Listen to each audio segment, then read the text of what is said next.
My name is Waffles, and I'm a government whistleblower turned political commentator, and this is the last 24 hours in the news.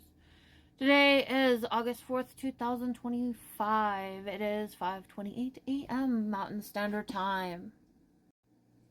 Here are the top U.S. news highlights for the past 24 hours.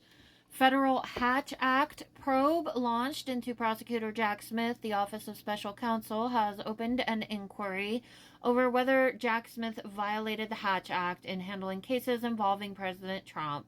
Following criticism from GOP lawmakers, including Senator Tom Cotton, no violations have been confirmed at this time. Federal Reserve Governor Adriana Kugler announced her resignation effective August 8th, creating an early vacancy the Trump administration can fill. President Trump welcomed the move, signaling potential alignment in Fed leadership. There was an article I was looking at in regards to this.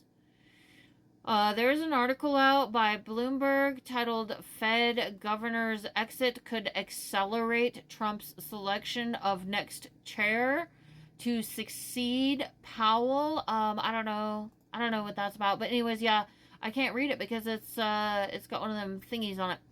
Trump ordered the firing of Bureau of Labor Statistics Commissioner Erica McIntyre after the July jobs report showed that Trump's job market essentially sucks, dismal growth, and large downward revisions. Critics say the move undermines trust in economic data and threatens statistical integrity. Trump is quite literally attacking the Labor Statistics Commissioner for reporting Trump's labor statistics. And he is throwing a temper tantrum and saying, "You're fired because I don't like the truth."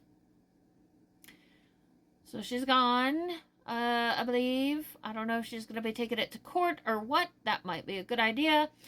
U.S. job growth slowed significantly in July. Only 73,000 jobs added, with downward revisions totaling 258,000 from May and June combined. This worsened sentiment and raised recession concerns. Markets reacted sharply. Asian stocks slid as global futures priced in a 90% chance of a Fed rate cut by September. The dollar and Treasury yields dropped significantly amid investor uncertainty.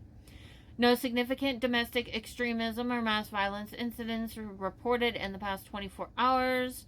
No new major consumer alerts. No major public health emergencies in the last 24 hours. The focus remains on broader institutional credibility rather than new outbreaks or announcements. International relations. Global markets shifted sharply following a weak U.S. jobs report and data integrity concerns. Futures markets suggest high odds of rate cuts while geopolitical and economic risks remain elevated. Here is the weather outlook for the next couple of days. Northeast and mid-Atlantic flash flood watches remain active across the I-95 corridor from Washington, D.C. through Philadelphia into New Jersey and New York. While no state of emergency was formally issued in the last 24 hours, this corridor continues to experience repeated heavy downpours, often exceeding 2 to 3 inches per hour, with total accumulations up to 5 to 7 inches in urban zones.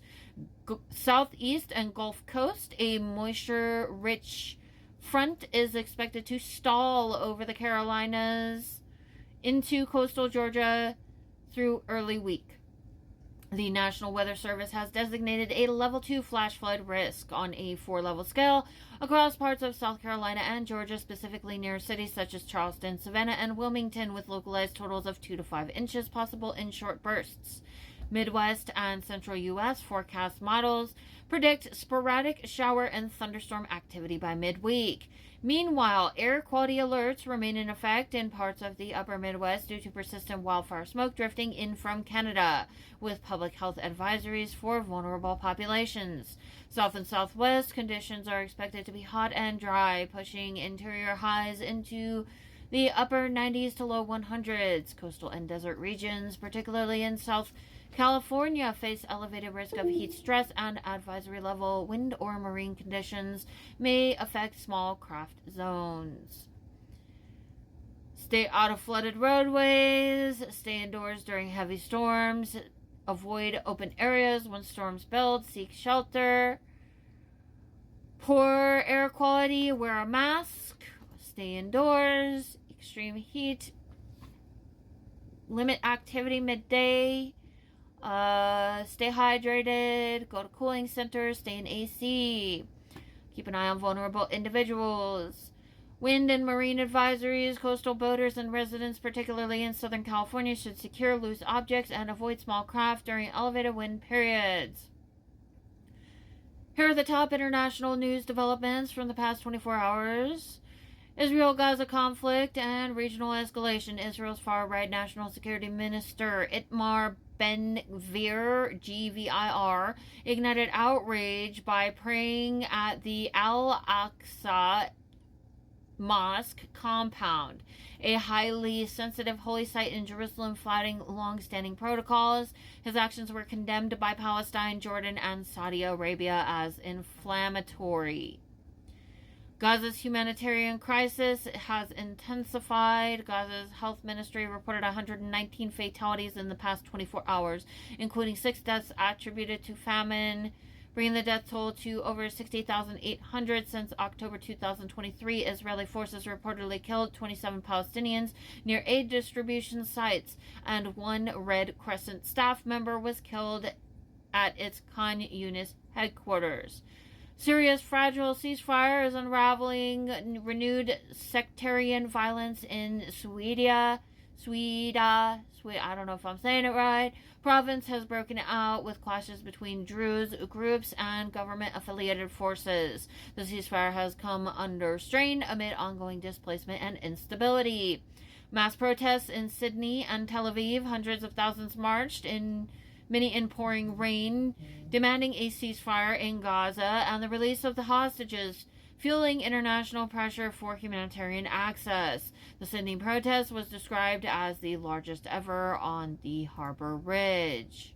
These developments mark a significant escalation in the Israel-Gaza conflict, crossing religious, political, and diplomatic red lines.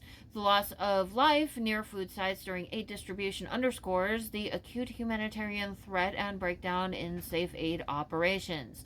The protests reflect global frustration and expanding pressure on mid-tier powers to demand ceasefire and access.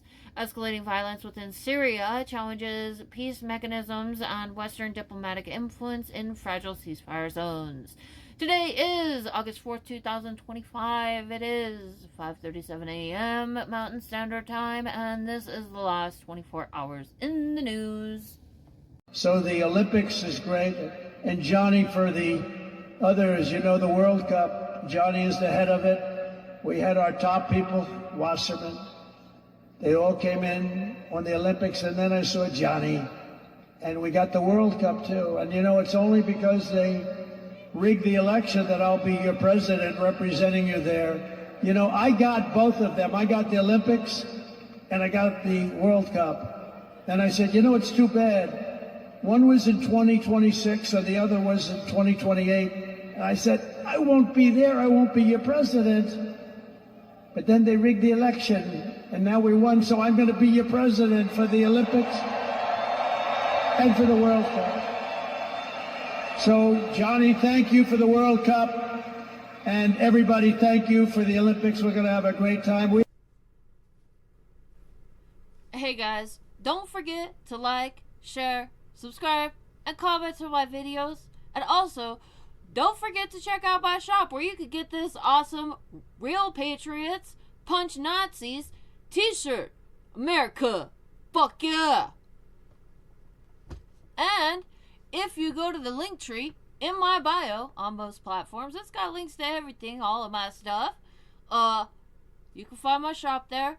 I'm on eBay. You can also get this cool Exterminate MAGA sticker, because MAGA's fucking cockroaches. And fuck MAGA, abolish MAGA, fuck you MAGA.